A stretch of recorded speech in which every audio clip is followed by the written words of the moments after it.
안녕하세요. 아침마당 김영철입니다. 안녕하세요. 아침마당의 김수경입니다. 5월 가정의 달입니다. 특히나 이 어버이날이 되면은 많은 분들이 부모님의 건강에 더욱 신경을 쓰게 되는데 어떻게 우리 김영철 아나운서는 부모님하고 어떻게 어버이날 잘 보내셨나요? 저는 뭐 연락을 워낙 종종 드리기 때문에 그것이 바로 어버이날을 챙기는 기본이 아닐까 싶고요. 어버이날이라고 특별할 것이 없습니다. 평소에 잘 챙기셔야 되는데 요즘은 어떻게 건강하게 잘 살 것인가에 대한 고민이 참 많아지는 맞습니다. 그런 시기인 것 같아요. 이제 뭐 맛있는 거라든지 영양제라든지 이런 거 조금 더 신경 쓰는 그런 시기입니다. 아니 말씀은 뭘 안 챙긴다고 하시지만 일일이 보면 다 챙기셨네요.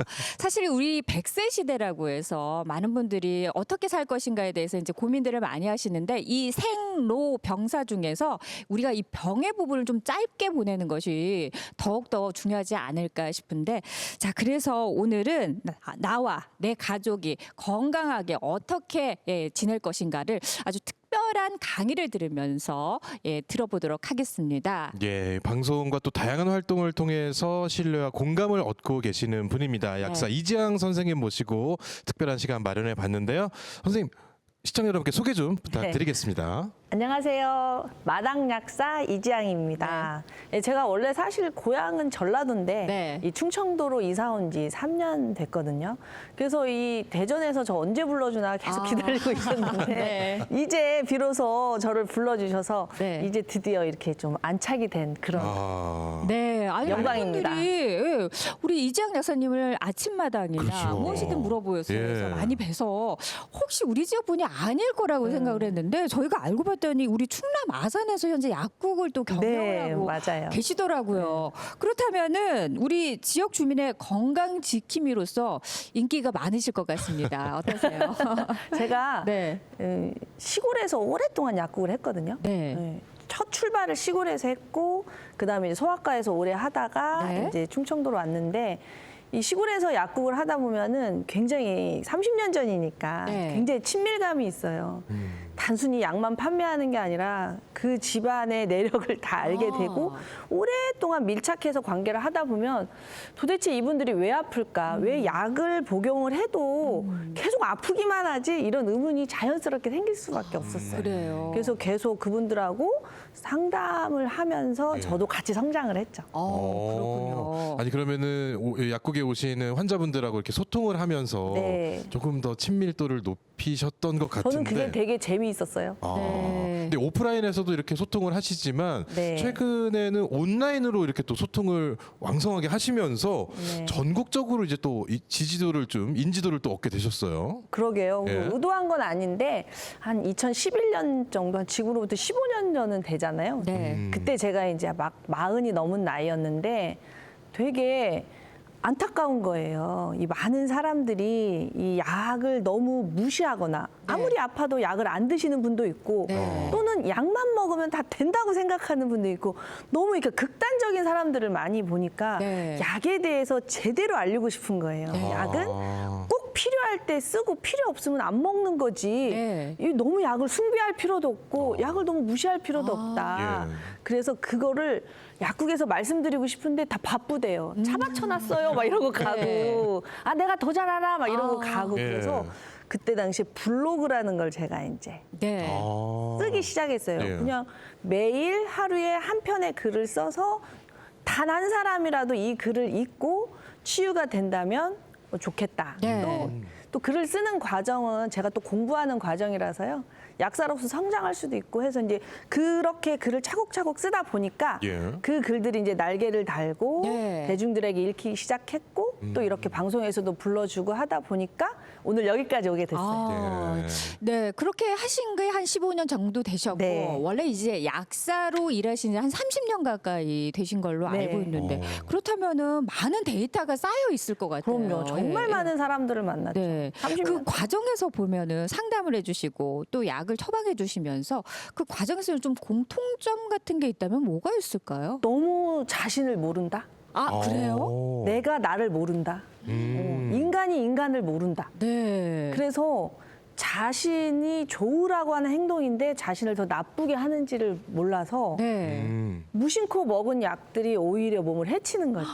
너무 억울할 일이 너무 많은 거예요. 그래요? 이걸 알려야겠다라는 굉장히 강렬한 생각이 억울할 들었죠. 일이 있을 수도 있지만 예. 너무 많다고 하니까 예. 제가 그동안 무심결에 먹었던 약들 중에서 잘못된 게 뭐가 있는가 예. 다시 한번 또 그렇습니다. 생각해 보게 되네요. 저도 사무실에 있는 제 약이 네. 옳은 것인지 네. 오늘 한번 또 강의를 들어보면서 좀 알아보면 좋을 것 같은데, 근데 지금 말씀하시는 거 들어보니까 건강을 유지하기 위해서는 약 말고도 또 더 중요한 게 있다. 약간 이렇게 느껴지거든요. 약이라는 게 물질이잖아요. 네. 이거 먹는 어떤 물질인데 그게 뭐 전문의약품이든 일반의약품이든 건강식품이든 근데 이것들이 존재하는 이유는 나를 나답게 살게 하기 위해서잖아요. 네. 그러면 내가 무엇이 부족한지 또는 무엇이 넘치는지를 알아야 이것들의 포지션을 찾을 수가 있는데 대부분의 사람들이 그냥 좋다더라. 옆집 사람이 먹으니까 좋아졌다더라. 네. 뭐 이런 식으로 약을 그렇죠. 지금 예. 홈쇼핑에서 나오니까 저거 내 거다. 네. 이런 식으로 막 약이 쌓여가는데 정작 효과는 많이 못 보세요. 그게 너무 안타까운 거죠. 일단 약을 선택하기 전에 나부터 좀 알자. 내가 어디가 부족하고 네. 어디가 넘쳐나는지 알아서 저 약이 나한테 맞는지 판단을 하고 네. 반드시 이제 전문가가 상담을 해드리겠지만 그래도 기본적인 거는 알고 계셔야 네. 예. 자기 자신을 지킬 수 있지 않을까라는 생각이 듭니다. 네, 어떻게 보면 우리가 단순히 예. 이 약을 먹는 것에 그치지 않고 그 전에 무엇보다 나를 가장 먼저 맞아요. 예. 파악하고 내 몸과 마음을 먼저 잘 파악하고 난 다음에 약을 접하는 맞아요. 것이 그 맞는 다음에 약이죠. 맞는 오. 약을 고르는 것이 중요하다라는 말씀인 것 같은데 예. 어떤 강의를 들려주실지 벌써부터 궁금합니다. 그렇다면 이지양 약사님을 무대 가운데로 모시고 강의를 들어보도록 하겠습니다. 박수 예. 부탁드립니다.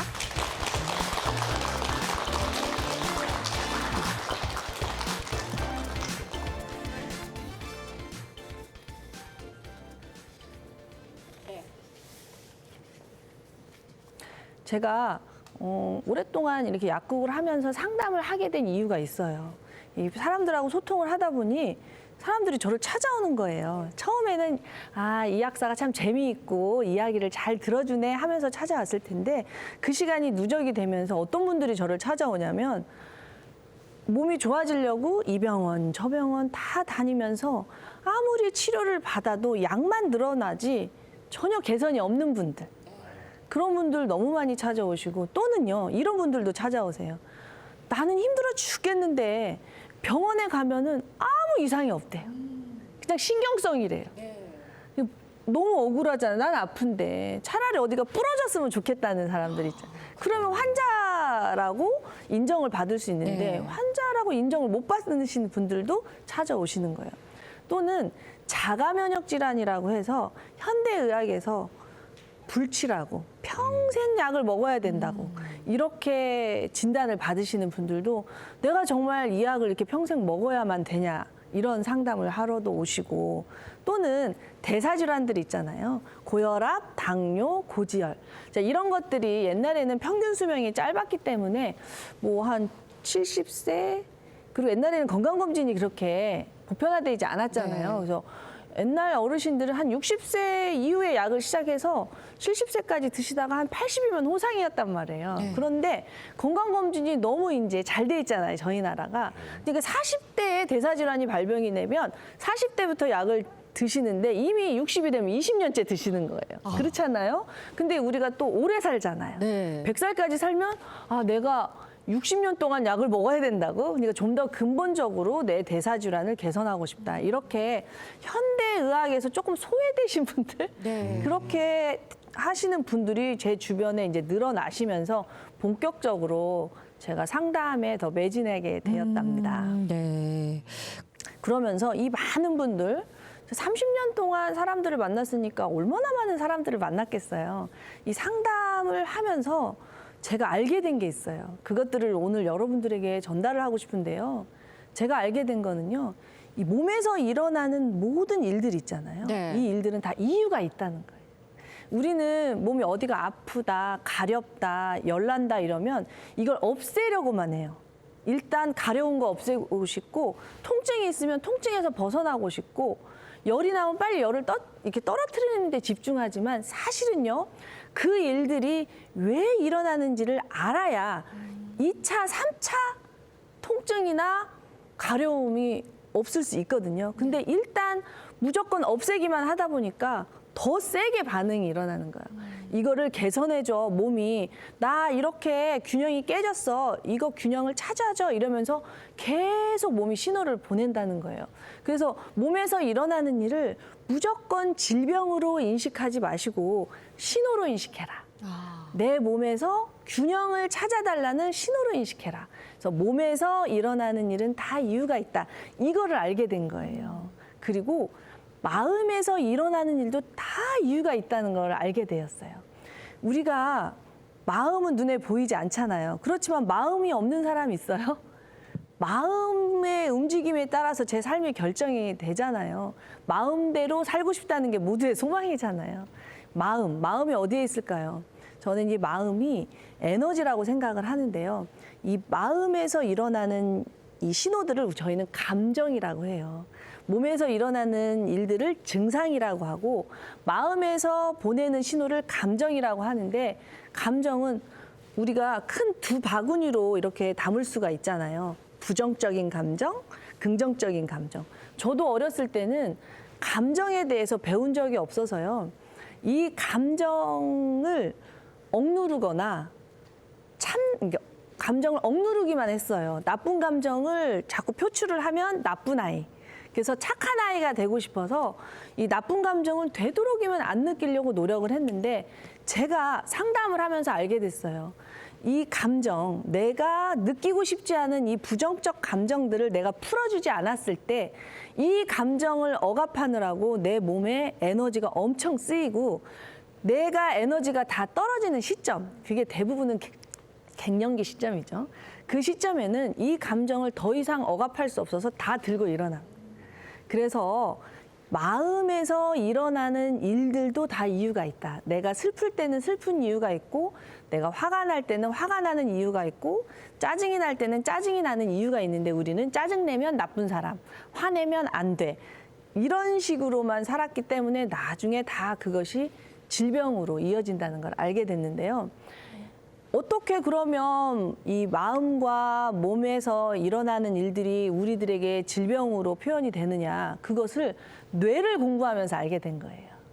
우리 몸은요, 마음과 몸에서 일어나는 모든 일들을 뇌가 수집을 해요. 그래서 뇌가 컨트롤 타워가 되는 거죠. 그래서 내 마음이 슬프고 힘들고 짜증나고 억울하고 이러면 이 에너지가 뇌에 가서 전달이 됩니다. 그러면 뇌에서 살 것인가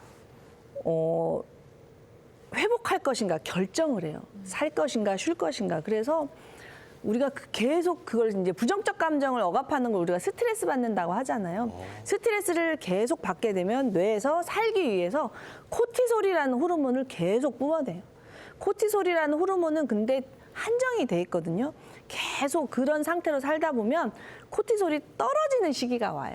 그때 질병이 가속화되는 걸 알게 됐어요. 그래서 마음, 몸, 뇌가 끊임없이 연계해서 나라는 자아가 형성이 되는구나. 그래서 무조건 좋은 영양제를 먹고 무조건 운동을 해서 될 게 아니라 내 마음을 보살펴서 내 마음을 풀어줘야 뇌가 나에게 좋은 호르몬을 보내서 세포들이 살아나는구나. 이걸 알게 된 거죠. 결국에 몸하고 마음은 하나다. 이런 결론을 제가 스스로 이제 내게 된 거죠. 예. 자, 그래서 그렇다면 이제 여러분들이 전 이 정도는 알았으면 좋겠어요. 이 몸에서 어떤 일이 일어났을 때 제발 두려워하지 않았으면 좋겠어요. 사람들은요 너무 두려워해요. 이러다가 나 암에 걸리는 거 아니야? 나 이러다가 심장 막히는 거 아니야?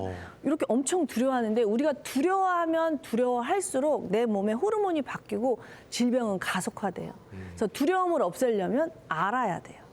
알면 사라지잖아요. 알면은 쉽잖아요, 사실. 그래서 몸에 대해서 알아야 되는데 여러분들에게 꼭 알려드리고 싶은 것은요. 우리 몸은요. 나를 위해서 끝까지 최선을 다한다는 거예요.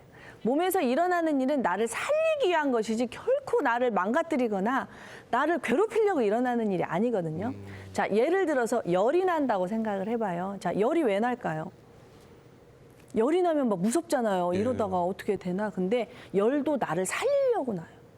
내 몸에 세균이나 바이러스가 들어오면 얘네들을 없애려고 열이 나는 거예요. 우리가 더운 여름에 음식이 쉴까 봐 끓여놓잖아요. 끓이면 균이 죽는 거잖아요. 그러니까 내 몸이 뜨거워지면 균이 죽는 거예요. 그래서 열이 난다 그러면 큰일 났다 이게 아니라 내 몸이 나를 살리려고 열을 내는구나 이렇게 생각할 때 질병에서 빨리 벗어나는 거죠. 그리고 우리 몸은요 항상 36.5도를 유지해야 돼요.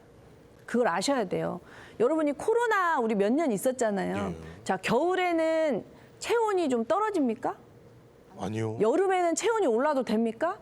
아니요. 우리 몸이 몇 도여야 돼요? 36.5. 그렇죠. 이걸 항상성이라고 하는데 이 36.5도를 유지해야만 우리는 살아있을 수 있어요. 네. 죽은 사람만 차가워요. 살아있는 사람은 다 36.5도여야 된단 말이에요. 그래서 땀이 왜 날까요? 열을 낮추기 위해. 그렇죠. 내 몸에서 네. 체온을 유지하기 위해서 땀이라는 통로로 열을 빼는 거예요. 네. 이런 간단한 상식을 알고 계시면 내 아이가 저녁에 땀이 난다고 해서 보약을 먹이지는 않을 거예요. 자, 열이 나요. 열이 나니까 36.5도를 맞추려고 애가 식은땀을 흘리는 거예요. 네. 살려고. 근데 그냥 입력된 정보로 내 아이가 허약하네. 그러면서 보약을 먹여요. 그렇죠. 그러면 네. 어떻게 될까요? 열이 더 정말 식은땀이 나는 거죠. 이런 식으로 우리가 몸에 대해서 알게 되면은 제대로 응대를 할 수가 있는 거고 또 제가 제 나이쯤 되니까 체온을 재면 36.5인데 너무 더워 죽겠다는 갱년기 여성을 너무 많이 만나는 거예요. 도대체 몸이 왜 이러죠? 왜 이렇게 몸에서 조열이라고 하죠. 열이 나고 피부는 건조해지고 땀이 막 줄줄 나고 눈은 막 타들어가고 이런 호소를 하는 갱년기 여성을 너무 많이 만난 거예요. 이것도 살려고 그러는 거예요. 몸이 내 몸에 체액이 부족해, 체액이 부족해라고 신호를 보내는 건데 그거를 모르는 거예요. 네. 그걸 모르고 남편 때문이야, 자식 때문이야, 갱년기라서 그래. 호르몬제를 찾고 막 이런 식으로 절에 가서 기도하고 하느님 막 이렇게 하고 물론 그 부분도 필요한데 네. 우리는 몸이잖아요. 네. 그럼 내 몸의 신호를 알아차려야죠. 우리 몸의 70%가 물이에요. 70% 여러분들이 몸무게가 많이 나간다 할 때 뭐가 많이 나가요? 그냥 물무게라고 해도 과언이 아니에요. 몸에 물이 많은 건데 이 70%에서 단 몇 프로만 없어도 우리 생명활동 못해요. 탈수라고 하는데 굉장히 위험합니다. 그래서 내 몸속에 체액이 부족하잖아요. 그럼 어떤 현상이 일어나냐. 마치 비가 오지 않은 가뭄이 든 논바닥 같이 돼요. 자, 가뭄이 든 논바닥 또는 사막을 상상해 보세요. 거기 뜨거워요, 차가워요? 뜨겁죠. 뜨겁죠. 그러니까 내가 체액이 부족하고 혈액이 부족해지면 몸에서 사막처럼 열이 날 수밖에 없는 거예요. 열이 날서 거기 사막에 있는 나무가 삐들삐들 마르는 것처럼 내 몸이 다 말라 비틀어져요. 피부가 말라 비틀어지고 뼈가 말라 비틀어지고 열이 나니까 열을 빼기 위해서 뭐가 나요? 땀이요. 땀이 나는 거죠. 그리고 얼굴이 밝게 달아올라요. 자, 그러면 이럴 때 체액을 채우는 게 중요합니까? 호르몬제를 먹고 보약을 먹고 기도를 하는 게 중요합니까? 그러니까 다 중요한데 그것도 중요한데 기본은 네. 내 몸에 체액을 채워야 된다는 거죠. 내 몸에 혈액과 체액이 부족하구나 이렇게 해서 근간을 채우고 그 다음에 뭐 기도도 해도 되고 호르몬제를 처방을 받아도 되고 영양제를 먹어도 되는데 이런 거를 모르니까 기본이 안 돼 있으니까 효과가 없는 거예요. 그래서 요즘은 갱년기가 10년째라는 사람을 정말 많이 해요. 갱년기가 살짝 지나가야 되는데 사춘기가 평생 가면 되겠어요? 근데 사춘기가 내 아이는 10년째 사춘기 하듯이 저는 갱년기가 10년째입니다. 이러시는 분들이 너무 많은 거예요. 몸을 몰라서 그 간단한 걸 몰라서. 자, 혈압도 마찬가지예요. 비만이 병인 시대가 되다 보니 젊은 사람들부터 혈압이 올라요. 혈압이 오르면 어떻게 하냐면 무조건 혈압약만 찾으세요. 네. 혈압을 떨어뜨리려고 하면. 근데 몸에서 일어나는 일은 다 이유가 있다. 이거를 딱 깔고 제 강의를 들으시면 혈압이 왜 올랐을까? 궁금하셔야 돼요. 몸은 그리고 나를 괴롭히려고 존재하는 게 아니라 나를 살리려고 존재하잖아요. 혈압이 올라서라도 나를 살리려고 한다. 이것을 아셔야 되는 거예요. 그럼 혈압이 왜 올랐을까요? 뇌 때문이에요, 뇌. 뇌사, 몸 장기가 다 살아있어도 뇌가 죽으면 우리는 다 죽어요. 그래서 우리 몸은요, 그냥 뇌를 살려야 돼요. 혈압을 올려서라도 뇌에 혈액을 공급하려는 몸의 몸부림인 거예요. 그럼 혈압이 왜 올랐을까요? 예. 혈관이 좁아졌거나 또는 혈액이 부족하니까 쥐어 짜느라고 올랐거나 또는 혈액 속에 너무 찌꺼기가 많아도 못 밀고 가니까 올랐겠죠. 자, 그러면 혈압약에만 의존해서 혈압을 잡는 것이 중요할까요? 혈액을 채우고 혈관의 찌꺼기를 없애고 혈관을 이렇게 혈액이 잘 흐르게 도와주는 게 먼저일까요? 두 번째가 먼저겠죠. 그렇죠. 그거를 하면서 네. 혈압약을 드셔야 돼요. 제 강의를 중간에 들어보면 이거 혈압약 먹지 말라고? 이건 아니에요. 급한 불은 꺼야죠. 왜? 압이 높으면 터져요. 수압이 높으면 터지니까 일단 급한 불은 혈압약으로 끄지만 장기적으로는 40살부터 혈압약을 먹으면 100살까지 살면 60년을 어떻게 혈압약을 먹어요. 중간에 체중 조절하고 혈관 깨끗이 하고 체액 채워서 이별해야죠. 네. 이별해야 되는 거예요. 옛날에는 혈압약 한 번 먹으면 평생 먹는다 이 말이 맞았어요. 그때는. 지금은 달라요. 시대가 달라졌어요. 전략과 전술을 다시 짜야 돼요. 왜? 우리가 오래 살게 됐으니까. 약을 그렇게 무조건 숭배하면 안 되고 약의 포지션을 알고 적당히 조절하면서 써야 된다는 거죠. 자, 그렇다면 혈당도 마찬가지예요. 당뇨 환자 많잖아요. 당이 왜 올랐을까요? 무조건 혈당을 낮추려고만 하지 말고 내 몸에서 당이 왜 올랐을까? 역시 뇌 때문이에요. 뇌는 포도당을 에너지로 쓰는 것을 엄청 좋아해요. 포도당을 먹고 생각이라는 것을 하고 모든 뇌 활동을 하거든요. 그러니까 뇌로 혈당이 많이 필요하니까 당이 오르는 거예요.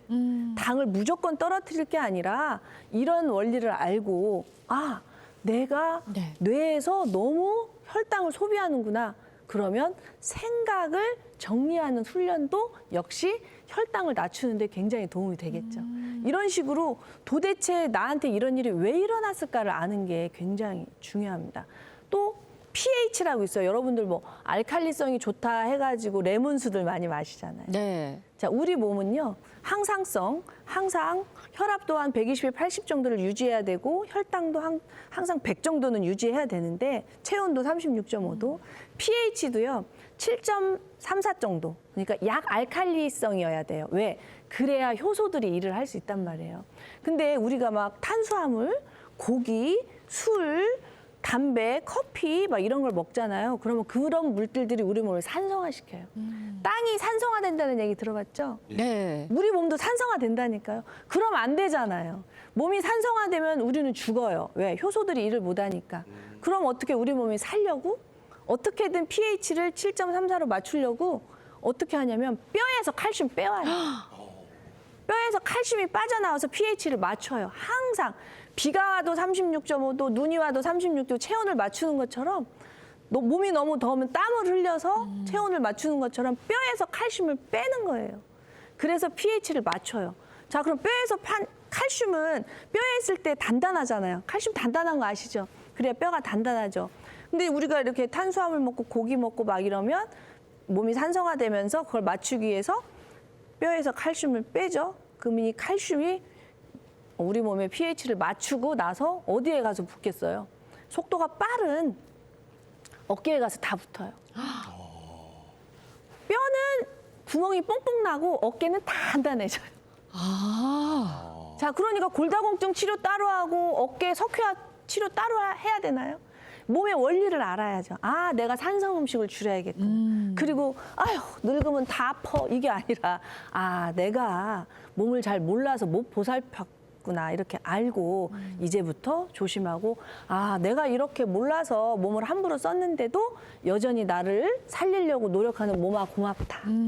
고맙다. 이래야 치유 에너지가 나와서 몸이 치유가 되지. 어깨 석회화 녹이고 커피 계속 마시고 그리고 골다공증 약 계속 먹고 이거 안 되는 거예요. 안 되는 거예요. 그러니까 약이 늘어나는 거예요. 이런 식으로 제가 몸에 대해서 이제 알려드리는 거예요. 네. 그리고 우리 몸은요. 아까 체온 얘기 제일 말씀 많이 들었지만 혈액 있죠. 혈액이 짜요, 달아요? 드셔보셨어요? 피 맛 좀 보셨어요? 피 맛 좀 보신 분 아실 텐데 약간 짭짤합니다. 피가 약간 짭짤해요. 왜냐하면 피 속에는 항상 일정 정도의 소금이 있어야 돼요. 소금. 0.9%가 항상 맞춰줘야 돼요. 이 0.9%를 맞추지 않으면 내 혈액 속에 있는 적혈구, 백혈구들이 다 터져요. 얘를 살리기 위해서. 그래서 우리가 너무 짜게 먹으면 소금을 너무 많이 먹죠? 그러면 0.9%를 맞추려고 물을 막 끌어당겨요. 그래서 혈압이 올라가 버려요. 혈압이 오르면 터질 수 있잖아요. 근데 역으로 여러분들이 너무 싱겁게 먹잖아요. 그러면 적혈구, 백혈구 보호하려고 우리 몸에서 물을 빼버려요. 간 맞추려고. 그러면 혈액이 부족해져 버려요. 그러니까 근데 지금 현대의학에서는 너무 싱겁게 먹어라, 싱겁게 먹어라 하다 보니까 제대로 설명을 안 해드려서 저염식을 넘어서 무염식을 하는 사람까지 나타난 거예요. 네. 무염식, 저염식을 하게 되면 혈액이 부족해져요. 그러면 살아있기는 하지만 혈액을 공급받지 못하는 세포들이 너무 많이 생기는 거예요. 그래서 손발이 차가워져. 손발로 갈 혈액이 없어요. 머리카락 다 빠집니다. 머리카락으로 갈 혈액이 없어요. 소화 안 돼요. 소화 효소 안 나와요. 혈액이 없어서. 이런 식으로 내 몸에 소금이 부족해서 혈액이 총량이 부족해지는 현상도 있는데 이런 거 모르시고 계속 싱겁게만 드시는 분들을 만나는 거예요. 너무 간단한데. 이런 것들을 끊임없이 대중들에게 제가 설명을 하는 거죠. 네. 그래서 여러분들이 내 몸에서 일어나는 모든 일은 나를 살리기 위한 거다. 요거를 절대 잊지 않으셨으면 좋겠습니다. 네. 그리고 자원은 한정돼 있잖아요. 우리 월급 한정돼 있잖아요. 월급 내가 다 쓰면 누가 안 채워주잖아요. 네. 혈액도 한정돼 있어요. 내 혈액이 한정돼 있단 말이에요. 그래서 내가 쓰는 에너지를 살림하듯이 잘 나눠 써야 돼요. 다 옷 사 입고 화장품 사 입고 가방 사고 하면은 애들을 학교 어떻게 보내요? 안 되죠? 그런 것처럼 내 몸의 에너지를 나눠야 돼요. 어떻게 나누냐? 활동 에너지.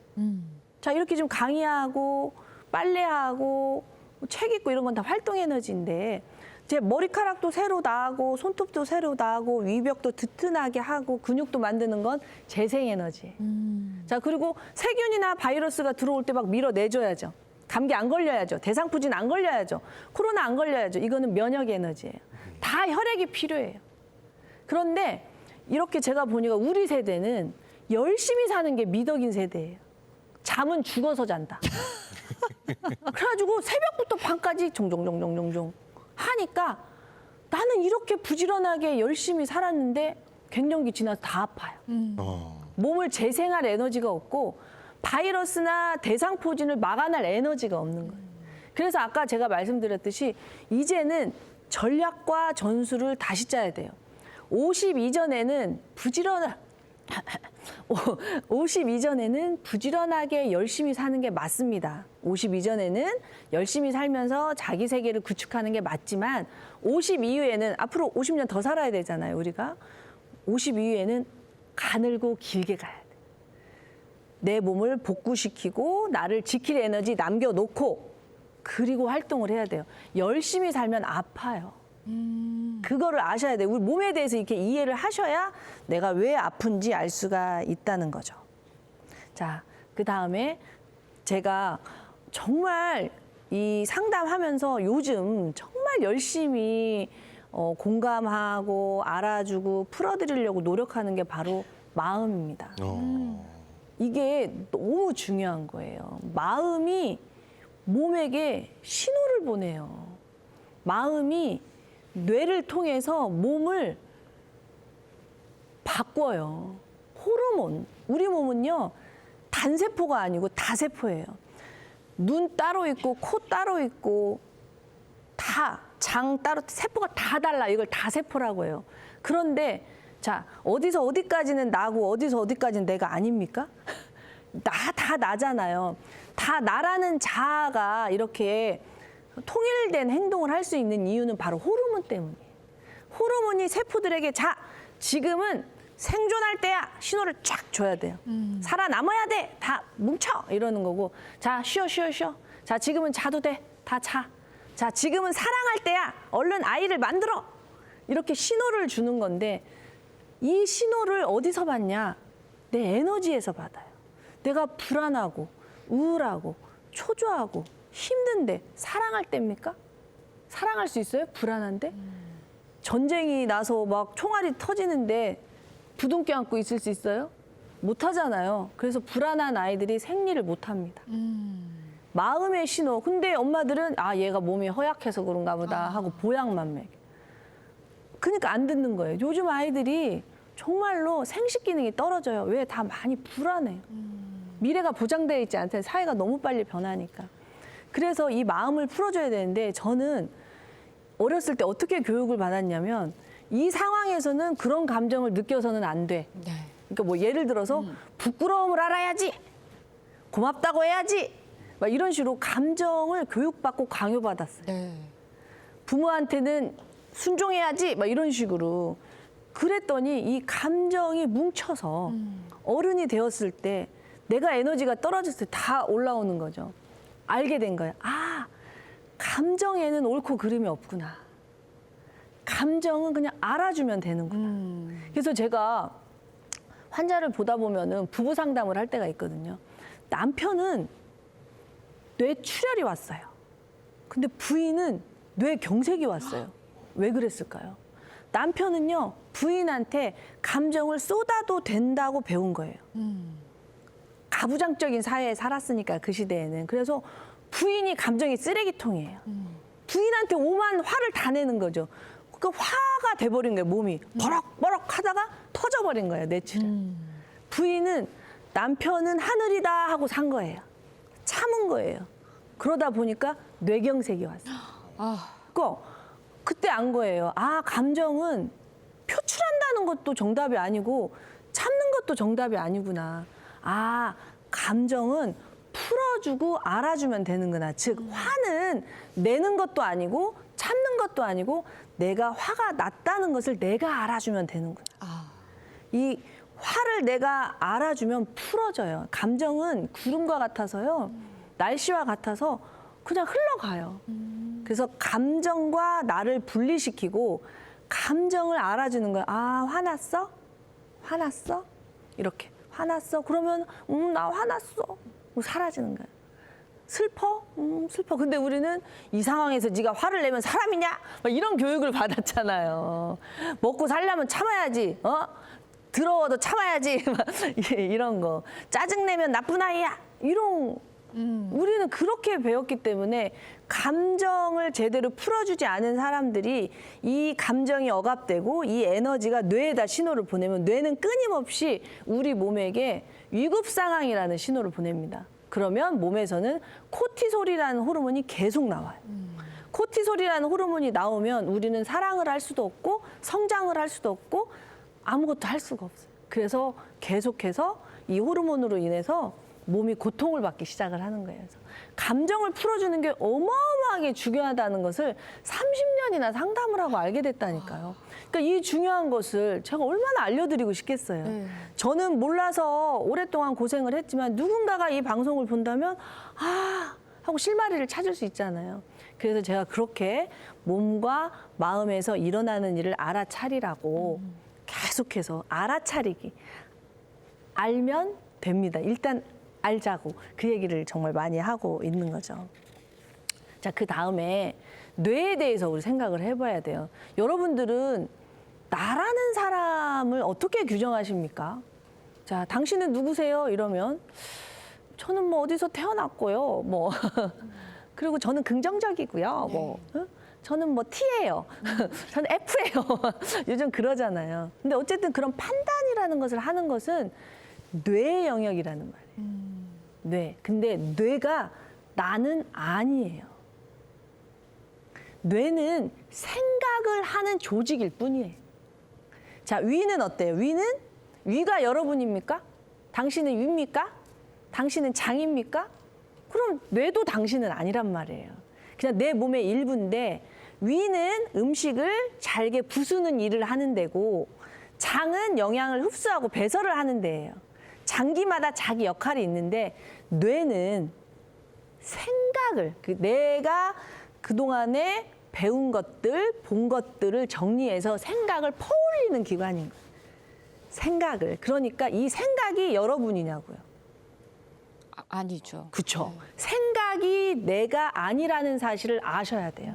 생각은 그냥 뇌가 하는 비눗방울 같은 거예요. 그런데 너무나 많은 사람들이 생각이 나라고 착각을 해요. 내가 곧 생각이다. 생각에 끄달려가요. 생각의 노예가 되어서 생각을 하느라고 아무것도 못해요. 근데 이 생각이 너무너무 중요한 게, 자, 생각이라는 걸 어디서 하냐면 전두엽에서 하거든요. 이 전두엽에서 생각이라는 걸 하려면 굉장히 신호 전달 물질이 많이 나와야 돼요. 자, 이 신호 전달 물질은 어디서 나올까요? 어디서 만들어질까요? 하늘에서 떨어질까요? 혈액을 통해서 만들어져요. 혈액을 통해서. 그런데 여러분들의 혈액은 한정돼 있잖아요. 만드는 혈액, 내가 음식을 먹고 내 골수에서 만들거든요. 뼈에서 혈액을 나한테 만들어주는 건데 한 종지밖에 없는데 걱정하고 근심하고 생각하는데 다 써버려봐요. 뇌가 내가 만든 혈액의 대부분을 쓴단 말이에요. 자, 그러면 혈액이 여기로 생각하는 대로 다 날아가 버리면 뼈로 갈 게 있을까요? 위로 갈 게 있을까요? 없죠. 무릎으로 갈 게 있을까요? 없어요. 그렇기 때문에 생각은 바라보는 거죠. 끄달리면 안 돼요. 그 생각, 뇌가 이런 생각을 퍼올리는구나. 그런데 과연 이 생각이 맞을까? 의심해 봐야 돼. 이 생각은 어디서 왔을까? 내가 선택한 생각인가? 아니면 어디서 날라온 생각인가? 의심해서 필요 없는 생각은 가지쳐줘야 돼. 예를 들어서 늙으면 죽어야 된다. 이런 생각이 있다고 생각을 해봐요. 옛날 할머니들이 맨날 그런 말 했잖아요. 아픈 것은 고통이다. 이런 생각을 해봐요. 얼마나 우울해요. 그렇잖아요. 근데 이 생각, 근데 진짜 늙으면 죽어야 돼? 아프면 고통이야? 이 생각이 정말 정답이야? 한번 의심을 해보라는 거예요. 그래서, 이거는 내가 선택한 생각이 아닌데, 그래서 저는 바꿨어요. 나이를 먹는다는 것은 익어가는 것이다. 내가 나이를 먹으니까 그동안 안 보였던 것들이 보이니까 나이를 먹는다는 것은 너무나 큰 축복이고 기적이다. 이 나이까지 살아있다는 것 자체가 기적이다. 그러면서 나이를 먹는다는 게 너무 훌륭하게 느껴지는 거예요. 내가 이렇게 50대 중반까지 건강하게 살아서 이런 일을 할 수 있다니 참 나이를 먹는 게 참 좋구나. 내가 이렇게 오래 살지 않았더라면 이런 걸 어떻게 알았겠는가. 자, 그럼 100살이 기다려지는 거예요. 50대 중반까지만 살아도 이렇게 많은 공부를 할 수 있었는데 100살이 되면 얼마나 많은 것을 알게 되겠어요. 얼마나 지혜로워질까. 이렇게 바꾸는 거예요. 아픈 건 고통이다. 이 생각이 여러분한테 유리합니까? 그런 생각하면 행복해요? 안 행복하죠. 그럼 그 생각을 버리는 거예요. 뽑아내고 다른 생각. 아프다는 것은 내 몸이 나를 살리려고 보내는 신호다. 이렇게 바꾸는 거예요. 그래서 자기의 뇌 속에 있는 생각을 바라보고 멈추고 의심하고 더 좋은 생각으로 잡초를 뽑아내고 예쁜 꽃으로 심듯이 생각을 정리하라는 거예요. 그래서 이렇게 뇌의 역할, 마음의 역할, 몸의 역할을 명확히 알아야 이 몸과 마음과 뇌의 균형으로 나라는 건강한 자아가 형성이 되는 거죠. 무조건 약만 먹는다고, 무조건 영양제만 먹는다고 건강해질 수는 없다는 걸 제가 30년 동안 상담을 하면서 깨달은 거죠. 자, 그러면 이제 알겠어요. 알겠어요. 그러면 어떻게 해야 됩니까? 이렇게 질문할 수 있잖아요. 그래서 제가 여러분들을 위해서 마음 건강을 위해 제가 했던 여러 가지 훈련들, 실천들 설명해 드릴게요. 저는 일단 매 순간 제 마음을 알아주기 시작했어요. 예를 들어서 방송에 딱 임할 때 긴장이 되는 마음이 있으면 옛날에는 긴장하지 말아야지 이랬단 말이에요. 지금은 안 그래요. 긴장하는구나. 그래 긴장하지. 그래 긴장할 수 있지. 이렇게 하면 마음이 편안해져요. 화가 나는구나. 자녀를 키우다 보면 화가 매일 나지 않아요? 화가 매일 납니다. 아, 옛날에는 이렇게 했단 말이에요. 그런데 지금 내가 지금 화가 나는구나. 내가 화났네. 그래서 한참 제 마음을 공감해주면 화가 사라지거든요. 그러면 화가 없는 상태에서 아이한테 엄마도 이런 욕구가 있어. 나 너한테 존중받고 싶어. 이제 이렇게 얘기를 하니까 자녀 관계도 많이 풀리더라고요. 그래서 내 마음 알아주기, 그리고 세상에서 제일 중요한 게 나라는 것. 이 내가 속한, 내가 만든 이 세계를 존중하기 시작했어요. 옛날에는 아유 그거밖에 못해. 아유 너 왜 이렇게 뚱뚱해. 아유 참 촌스럽다. 이런 식으로 자기를 좀 내가 싫어하고 보기 싫은 부분이 있잖아요. 그런데 이제 지금은 그렇지 않고 이게 나의 세계지. 참 장하다. 시골 출신이 여기까지 오느라고 애썼다. 이런 식으로 자기를 수용하기 시작했어요. 괜찮아. 너가 했던 모든 경험들은 다 가치가 있을 거야. 네가 그 경험을 했기에 오늘이 있잖아. 이런 식으로 나를 위로해주기 시작했고요. 그것도 잘 모를 때는 뭐가 뭔지 모르고 막 혼란스러울 때 있잖아요. 그때는 일기를 쓰기 시작했어요. 일기. 나에게 일기. 일기를 쓰기 시작했죠. 그러면서 내가 무엇을 좋아하는지, 그리고 내가 무엇을 잘하는지, 언제 설레이는지, 언제 화가 나는지 나를 객관화하기 시작했죠. 나를 좀 더 잘 알아보기 시작하면서 훨씬 건강해진 것 같아요. 그리고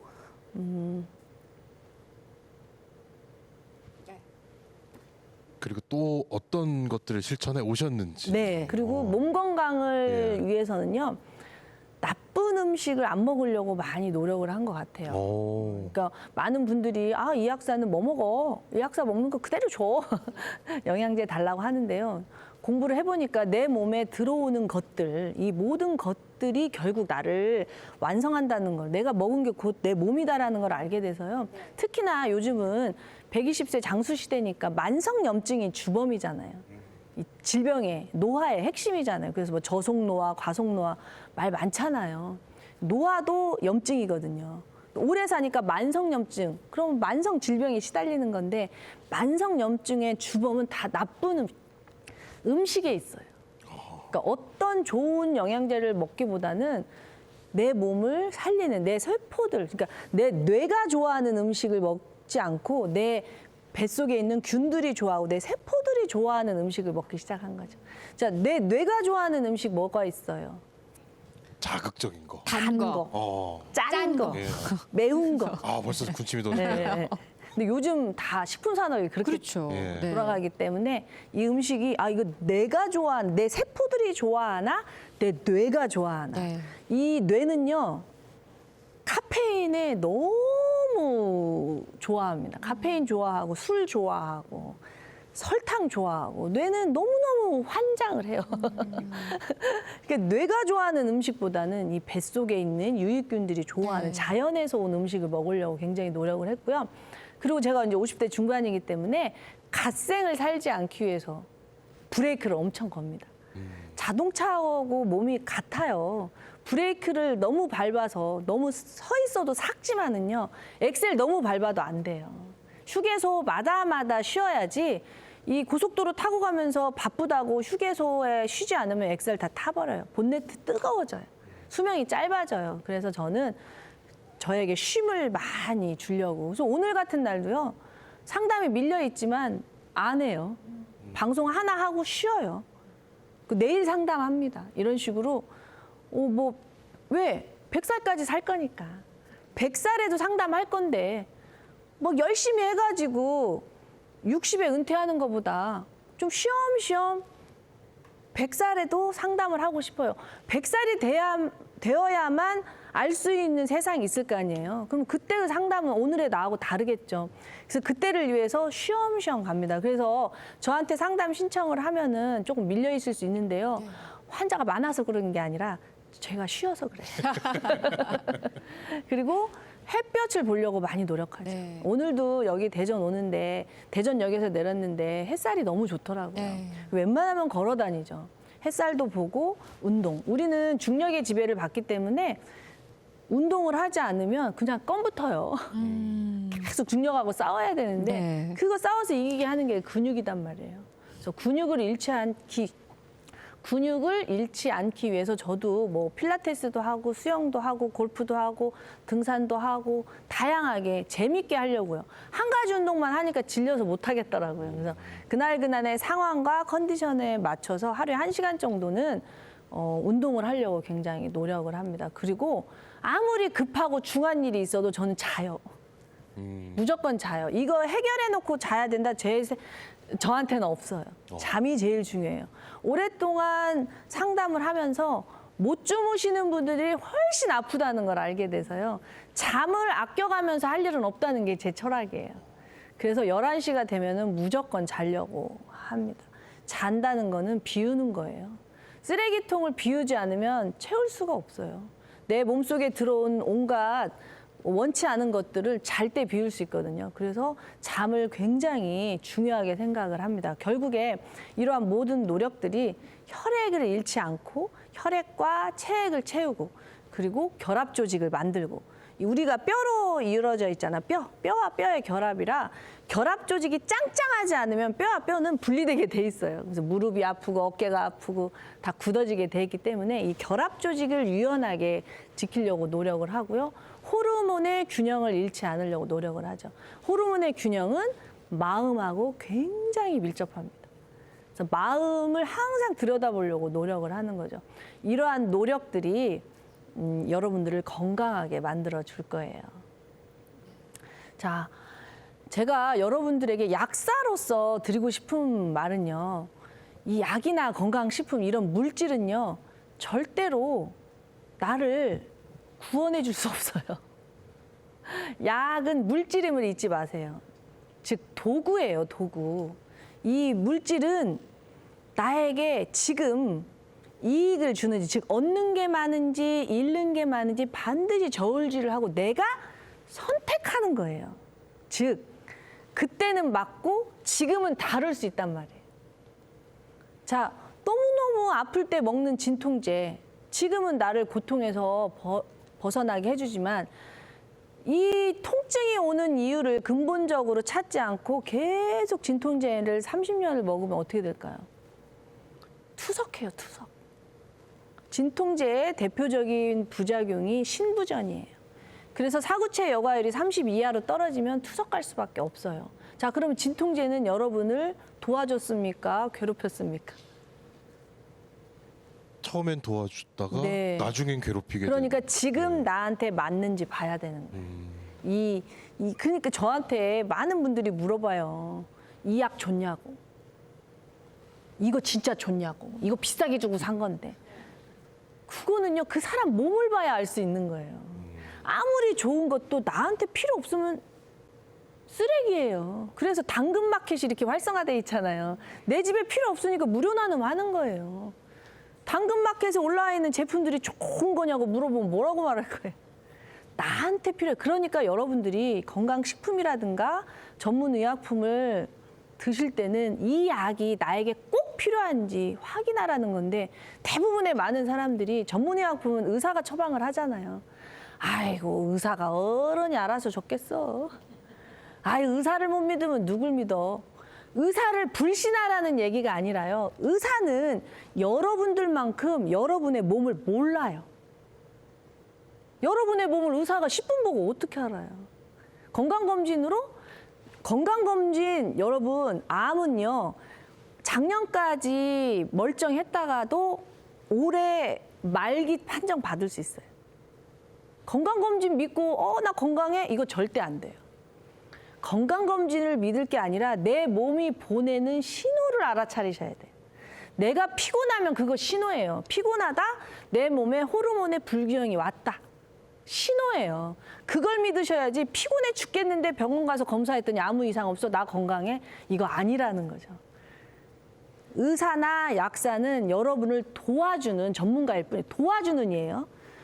주체는 여러분이에요.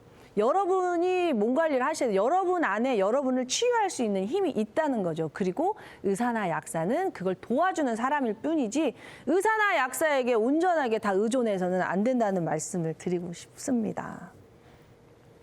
결국 치유라는 것은요. 제가 생각할 때 그래요. 30년 상담을 통해서 제가 내린 결론, 마음은 풀어주고 생각은 바라보고 몸은 보살피는 작업. 내 마음을 풀어주고 내 생각을 바라보고 몸은 끊임없이 고맙다, 고맙다. 나를 살리기 위해서 이렇게 애쓰는구나. 이렇게 꾸준히 정진하는 거. 이게 바로 치유 에너지를 증폭시키는 거죠. 그래서 결국 이 과정을 계속 되풀이 하시다 보면 포기하지 말고 지치지 말고 꾸준히 정진하시다 보면 몸은 정직해요. 사랑받은 몸은 절대 여러분을 배신하지 않습니다. 내 몸의 세포들은 사랑받잖아요. 그러면 나를 위해서 끝까지 최선을 다해요. 그래서 내 몸을 교정하고 고치고 혼내고 미워하지 마시고 사랑의 눈으로 안아주시고 감사하시고 살펴보신다면 여러분들이 이 생에 끝까지 무병장수 하실 수 있을 것이라고 말씀드리고 싶습니다. 감사합니다. 네. 네, 이지양 약사님의 강의 들어봤습니다. 아니 저는 처음에 이제 뭐 몸과 뭐 pH 나오고 막 이래가지고 이것도 오늘 또 쉽지 않은 강의겠구나 했는데 뒤로 갈수록 계속 끄덕끄덕여지면서 제가 그렇게 또 화가 많은 사람이 아닌데 최근에 육아하면서 좀 화가 많이 올라왔거든요. 근데 그러면 안 되겠구나 다시 한번 더 생각해보는 그런 시간이 되기도 했습니다.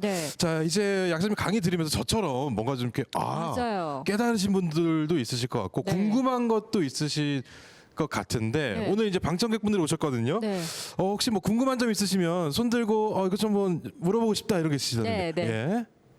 강의 너무 잘 들었습니다. 네, 감사합니다. 예, 우리 몸에 체액이 중요하다는 거를 오늘 처음 알게 되었거든요.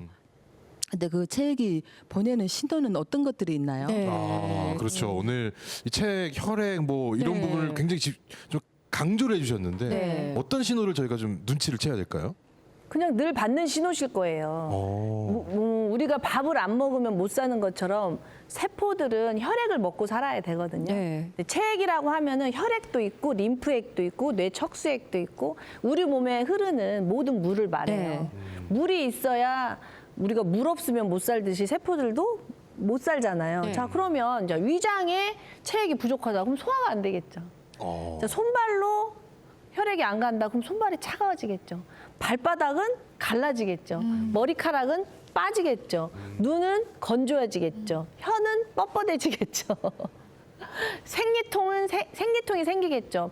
자궁 속에 있는 혈액이 몸 밖으로 나가야 되는데 혈액이 없어. 그러면 다 쓴 치약 쥐어 짜듯이 쥐어 짜겠죠. 이게 생리통인 거예요. 그거 말고도 머리가 아프겠죠. 뇌가 혈액을 많이 쓰는 조직인데 혈액이 부족해라고 보내는 신호가 바로 두통이죠.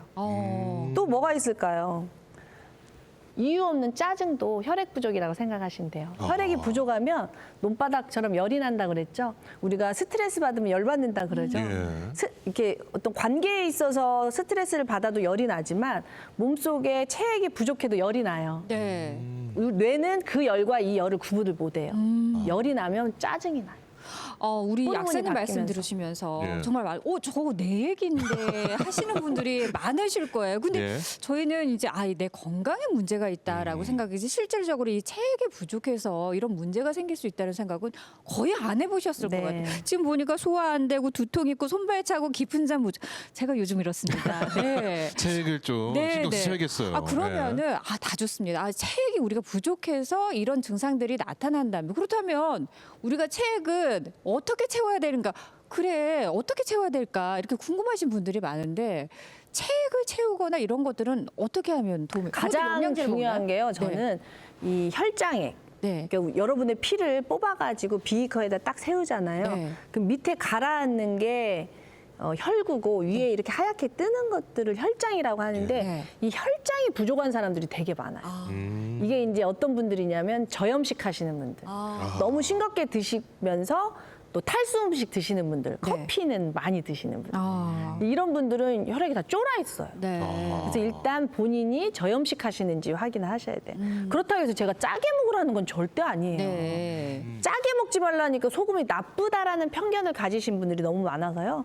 일단 기본은 적절한 내 몸의 소금 양인 거죠. 네. 그리고 혈액과 체액을 채우려면 우리 집에 물탱크가 있듯이 내 몸에 물을 담는 그런 조직이 있어야 될 거 아니야? 네. 물이 다 흘러가겠죠. 네. 혈관 따라서 흘러서 나갈 테니까 싹 물을 끌어당겨 줘야 되는데 그게 이제 대표적인 게 결합 조직 콜라겐이에요.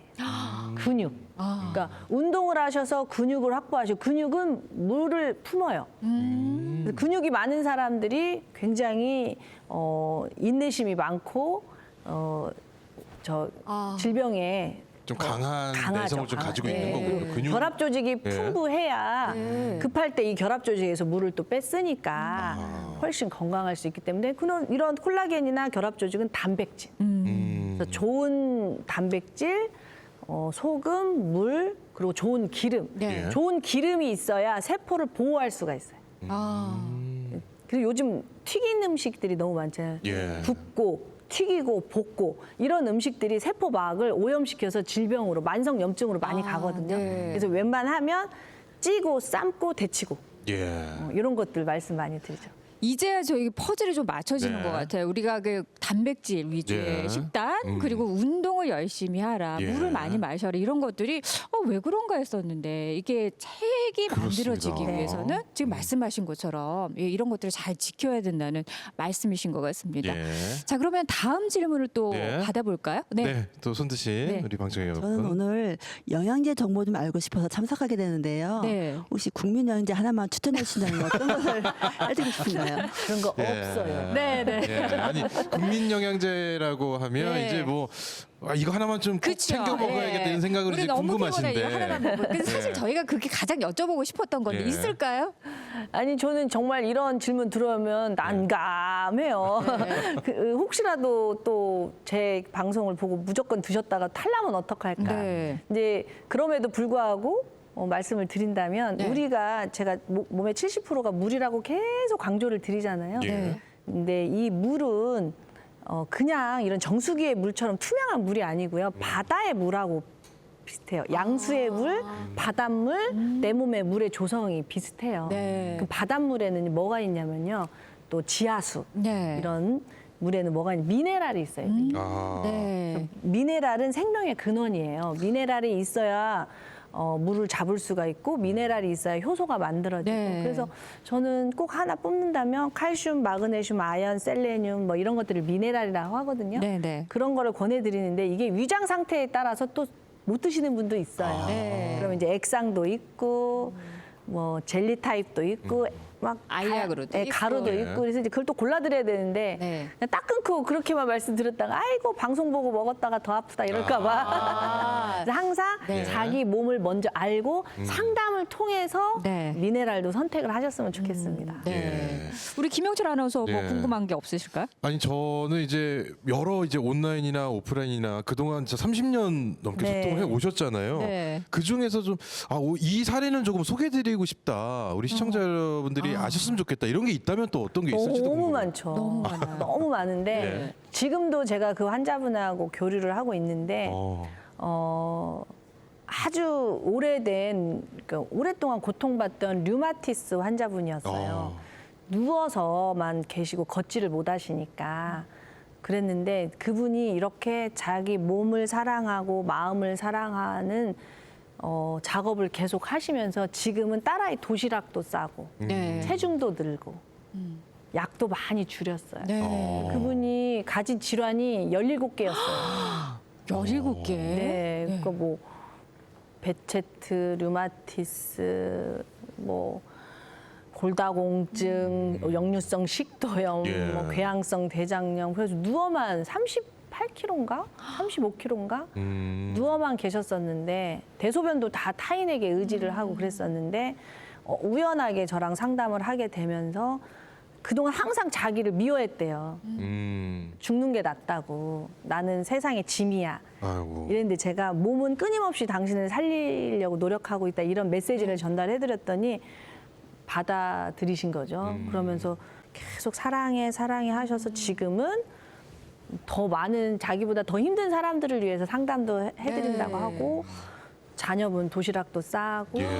걸으시고 다행이네요. 그런 거 보면 정말 기적이다. 예. 근데 제가 해드린 거 별로 없거든요. 원래 당신은 스스로를 치유할 수 있는 힘을 가지고 계십니다. 의사나 약사나 약을 믿지 마시고 당신을 믿으세요. 네. 당신 안에 그 에너지를 끌어내세요라고 네, 네. 말씀을 드렸는데 실제로 그거를 증명해 보이시고 계셔서 제가 내가 참 기특하다 네, 네. 이렇게 생각했어요. 예. 자, 이제 마칠 시간이 어느덧 다가오고 있습니다. 네. 우리 또 시청자 여러분께 우리 약사님께서 전하고 싶은 말씀 있으실 것 같은데 짧게 한 말씀 해주신다면요. 몸에서 일어나는 일, 마음에서 일어나는 일은 다 이유가 있거든요. 몸하고 마음은 끊임없이 우리를 살리려고 노력하고 있거든요. 네. 그러니까 몸과 마음을 믿어주시고 지지해주시고 사랑해주셔서 여러분의 안에 있는 사랑과 연결하셔서 건강하게 사셨으면 좋겠습니다. 네, 예. 감사합니다. 고맙습니다. 네, 이지양 약사님께서 예. 나를 먼저 하는 것이 중요하다. 저는 약사님이 왜 이런 말씀을 하실까라는 예. 생각이 들었는데 오늘 강의를 듣고서야 그 말씀을 충분히 이해할 수 있을 것 같습니다. 이 이지양 약사님이 오늘 강의와 함께 여러분의 건강도 잘 챙기시길 바랍니다. 저희는 여기서 인사드리겠습니다. 고맙습니다. County fair, two kids on a ride, throwing hands in the air. It's the same.